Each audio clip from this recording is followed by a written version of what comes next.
आज गोंडा जिला में यहाँ मनकापुर ब्लॉक में यहाँ बगियापुर में एक कार्यक्रम रखा गया है। जो भारतीय समाज पार्टी है वो की तरफ से कुछ कार्यकर्ता लोग आए हैं और उनमें राष्ट्रीय सचिव भी मौके पर मौजूद है, विनोद कुमार राजभर जी। तो उनसे कुछ चर्चा हुई, खास करके हम ऑर्गेनिक एग्रीकल्चर यानी कभी भी हम अगर वीडियो डाले हैं तो खास करके एग्रीकल्चर में किसानों से संबंधित जानकारी के लिए वीडियो हम डाले हैं।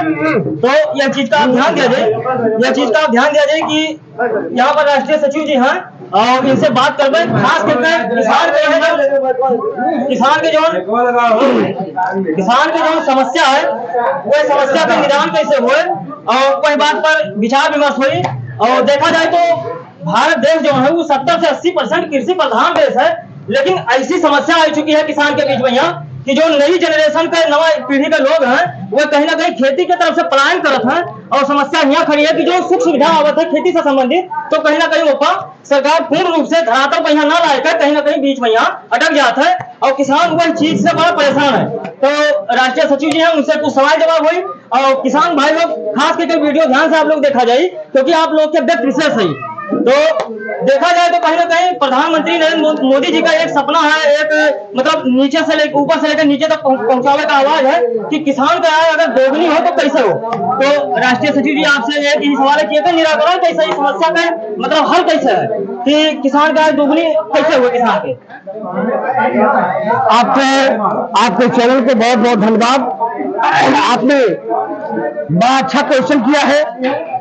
किसान की आय दोगुनी, आप देख लीजिए देश के प्रधानमंत्री जी, प्रदेश के मुख्यमंत्री जी निरंतर किसानों की आय दोगुनी करने के लिए रात दिन लगे हुए हैं। आप जब से सरकार बनी हुई है, आप खाद बीज कीटनाशक दवा, इसके पहले सरकार होती थी तो हमारे सभी किसान भाई बैठे हुए हैं खाद के लिए लाइन लगाते थे। आज कोई किसान बता दे कि हम डीजल के लिए या खाद के लिए या दवाई के लिए हम जाकर के लाइन लगाए हैं, उनको सुगमता से कृषि उपलब्ध हो जा रहा है। कल्टीवेटर जो किसान हमारा लिए हुए हैं, ट्रैक्टर लिए हैं, उस पर यंत्र लिए हैं, जैसे रोटावेटर हो गया, उस पर हैरे हो गया, इस पर सब्सिडी सरकार दे रही है। उसका डॉक्यूमेंट पूरा करने के बाद यदि वहां अप्लाई कर देते हैं तो जो मान लीजिए 1,05,000 का है तो 40 से 50,000 रुपया खाते में, उसमें कोई बिचौलिया के जरूरत नहीं, उसके खाते में पैसा आ जा रहा है। आप देख लीजिए, आप ऑनलाइन करवा दीजिए, आप गेहूं की बीज आ रहा है, आप गेहूं की बीज ले रहे हैं, आप जाइए, आप जाकर के प्राइवेट लीजिए तो कोई मतलब नहीं है। आप जाकर के कृषि संसाधन पर कृषि समूह करा लीजिए, आप जितना लेते हैं आप अपनी खाते में लगा दीजिए, ऑनलाइन लगा दीजिए, सब्सिडी आपके खाते में जा रहा है। ये तमाम व्यवस्था हमारी सरकार, देश की सरकार, प्रदेश की सरकार, माननीय नरेंद्र मोदी जी और माननीय ओम प्रकाश राजभर के नेतृत्व में ये सरकार देने का काम कर रही है। मानते हैं आपकी बात एकदम सही है कि इस तरह से व्यवस्थाएं सरकार मतलब ब्लॉक स्तर पे एग्रीकल्चर जहां भवन बना वहां तक की है, लेकिन कहीं ना कहीं यह भी देखा जा रहा है कि किसी मतलब तरह से किसान अगर व्यवस्था करके खाद बीज वगैरह खेत की जुताई करके अगर सही समय पर बुआई करता है तो कहीं ना कहीं यह समस्या ये आके खड़ी होती है कि जो रात में मतलब दिन भर तो किसान अपने घर पे कुछ काम किया और उसके बाद फिर रात के टाइम क्या है कि उसको क्लियर है कि ड्यूटी देना है तो देना है खेत में। यह समस्या किसानों की दूर नहीं हो रही है और खास करके यहाँ किसान भी हम किसानों से भी ये बात क्लियर करेंगे कि उनके सामने ये बहुत भारी समस्या है कि 21 दिन 22 दिन 25 दिन की जैसे फसल होती है, जैसे आवारा पशु एक तरफ से स्टार्ट कर देते हैं चरने के लिए, तो समस्या यहाँ खड़ी हो रही है कि किसान भाई लोग चाहे जितना मेहनत करें लेकिन लास्ट में यहाँ जो उनका प्रोडक्शन है वो प्रोडक्शन में बहुत भारी कमी आवत है। ये निजात के लिए आपका गठबंधन सरकार क्या करी, ये तो जवाब दिया जाए। सही आपने सवाल किया, ये वास्तव में जमीनी स्तर पर इसकी समस्या है। किसान मेहनत करता है, रात दिन बुआई करता है, जुताई करता है, लिखाई बुआई करता है और आवारा पशु छुट्टा जानवर आकर के उसको नुकसान कर देते हैं। यह समस्या है। इस चर्चे पर इस बात को लेकर के मैंने राष्ट्रीय अध्यक्ष माननीय श्री ओम प्रकाश राजभर जी से हमारी वार्ता हुई है कि चूंकि हम लोग किसान हैं, किसान के बेटे हैं, गरीब समाज से जुड़े हुए हैं और गरीब दिन भर अपने काम में रहता है और जाकर के खेत में हिला अपना करता रहता है, चिल्लाता रहता है, परेशान रहता है।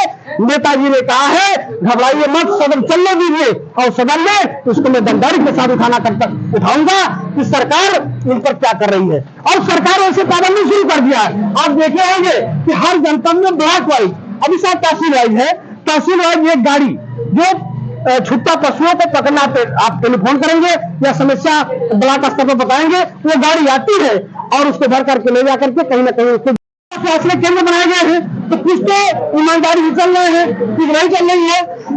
सरकार इस पर निगरानी कर रही है। हमारा आपका भी दायित्व बनता है कि हम आप उसको जागरूकता फैलाने और जागरूकता फैला करके ब्लॉक स्तर पर बीडीओ साहब से, संबंधित सेक्रेटरी से, ग्राम प्रधान से इस बात को हम कहें और उसकी व्यवस्था कराएं। एक सवाल आपसे हो रहा है कि सरकारें कई यहाँ योग कही गई, लेकिन समस्या यहाँ है कि देखा जाए तो ट्यूबवेल उत्तर प्रदेश में ट्यूबवेल जो है, ट्यूबवेल के सहारे मतलब इससे पहले काफी लोग बहुत फ्री में सिंचाई करते रहे और बहुत बढ़िया खेती करते रहे, लेकिन कहीं ना कहीं ट्यूबवेल एकदम भ्रष्ट हो चुकी है। तो सरकार आपका और भाजपा सरकार, दोनों सरकार इस समय गठबंधन में है, क्या इसके लिए आप आवाज उठावा जाए कि जो ट्यूबवेल है वो बंद तो ना पाई, लेकिन कहीं ना कहीं मरम्मत तो हो सकत है? बिल्कुल सही है। ये हमारा देश कृषि प्रधान देश है। हमारे लोग खेती का काम करते हैं, लोगों को जिलाते हैं, खिलाते हैं, ठंडी हो, गर्मी हो, जाड़ा हो, बरसात हो, सारे सीजन में हमारे किसान खेत में काम करते हैं।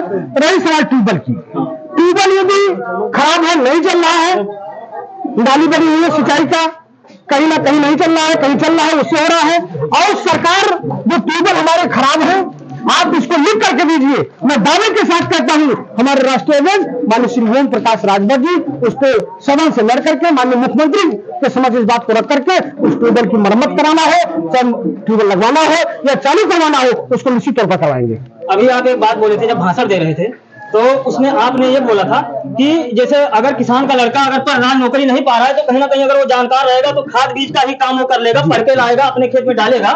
तो हम आपसे यही गुजारिश करेंगे कि नौकरी की बहुत भारी समस्या है, लेकिन कहीं ना कहीं अगर किसान का लड़का पढ़े है और अगर वो टेक्निकल खेती की चाहत है तो वो के लिए कहीं ना कहीं मतलब ट्रेनिंग सेंटर की व्यवस्था बहुत जरूरी है। अगर किसान मतलब खेती करना चाहते हैं और उसका जानकारी नहीं है तो कहीं ना कहीं प्रोग्राम और है, ब्रेक का थोड़ा ब्रेक कर लेते। नहीं करने तो ये मतलब संबंध में हम ही जाना चाह कि अगर ऐसा कोनो ट्रेनिंग सेंटर के यहाँ अगर आप लोग वही सत्ता में आवत है, काबिल आवत है, तो कहीं ना कहीं ऐसा ट्रेनिंग सेंटर बनावा जाए कि किसान के अगल बगल के लोग वहाँ इकट्ठा होकर और नई नई तकनीकी के बारे में जानकारी ले सके, जिससे कि वो अपने खेत में यहाँ भी वही तरीके से प्रोडक्शन ले सके फसल। ये पक्का कहा जी आप?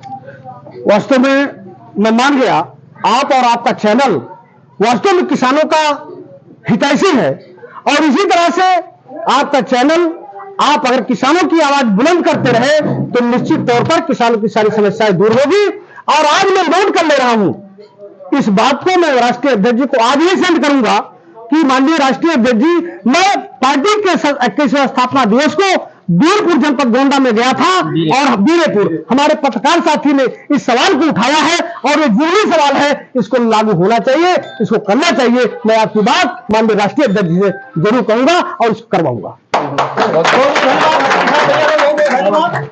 भाई साहब से मिलकर बड़ा अच्छा लगा, आपको सबका बहुत बढ़िया बात विचार था, बहुत अच्छा चर्चा था। कहीं ना कहीं आप लोग का जवान आवाज है, समस्या सबके सामने, लेकिन गांव में एक कहावत है भैया कि एक चूहा का चोली एक तरफ है और एक बिल्ली एक तरफ है, लेकिन म्याऊं के जगह पर घंटी के बानी, वही समस्या आप सबके सामने है। तो कहीं ना कहीं आप पे आवाज उठाने पूरा कोशिश किया ना भैया, और उम्मीद करो राष्ट्रीय सचिव साहब से कि कहीं ना कहीं हमारे सबके बात उठाए कर आगे पेश करी है और आने वाले समय में अगर इस तरह से सुधार होता तो कहीं ना कहीं आप भी अपने तरफ से कहीं ना कहीं मजबूती लाओ और अपने आवाज का उठाने की कोशिश करें। जय जवान जय किसान भैया। हमारे चैनल के भैया लाइक करें, शेयर करें, सब्सक्राइब करें ना पड़ा भैया। ये वीडियो का जितना अधिक किसान लोग के पास पहुंचे हैं उतने किसान लोग कम से कम 100 हो तो जागे यह बात कहीं सोचे कि कम से कम अगर कुछ टेक्निकल खेती में यहाँ आवक है, अच्छा प्रोडक्शन लेकर कहीं ना कहीं अपने आप का सुधारक है, तो ये तरीके से अपन आवाज बुलंद करें। जय जवान जय किसान। बहुत बहुत धन्यवाद।